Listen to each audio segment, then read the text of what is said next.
अब देखो एक बात याद रखना, पहले सवाल मैं शो करता हूँ और फिर आपको दिखाता हूँ क्या कहना चाह रहा हूँ मैं।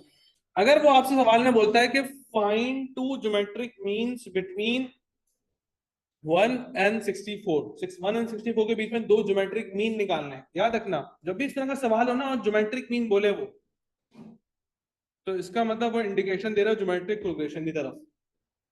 और अगर वो अर्थमेटिक मीन बोलता है कि फाइंड टू अर्थमेटिक मीन या 3 अर्थमेटिक मीन, तो वो इंडिकेशन दे रहा है आपको अर्थमेटिक प्रोग्रेशन की तरफ। ये बात समझ में आती है?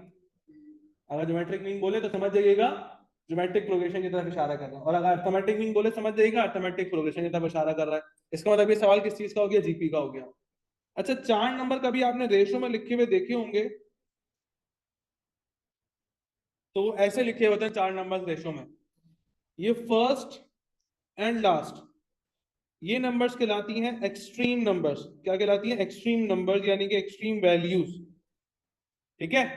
और जो सेंटर की दोनों टर्म्स होती हैं ये कहलाती हैं मीन वैल्यूज।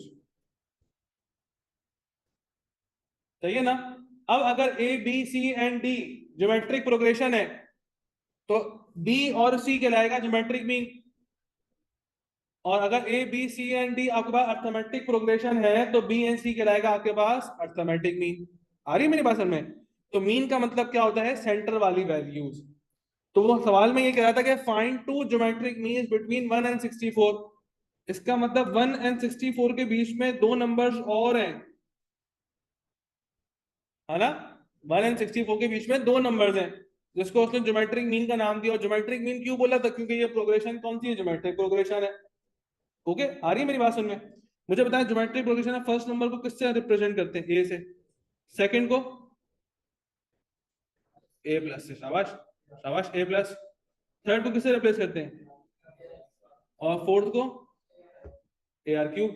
क्या मैं ये कह सकता हूं कि ए आर क्यूब बराबर है किसके? बराबर है ना 64 के। ए किसके बराबर है? तो क्या हम कह सकते हैं कि आर क्यूब बराबर है 64 के, है ना? और अगर हम क्यूब रूट लेते हैं दोनों साइड्स के ऊपर, तो आर बराबर है 4 के। है, आर बराबर है 4 के। अब गायब क्या है? ए आर निकालना है। तो 1 × 4 करने क्या बनता है? 4। और क्या निकालना है? A R square. 1 × 4 का स्क्वायर करेंगे क्या आएगा? 16। 16 × 1 करेंगे 16 आएगा। तो एक नंबर गायब था 4, वो मिल गया। दूसरा नंबर गायब था क्या? 16, वो मिल गया। 4 और 16 पे हमने डी पे निशान लगा दिया।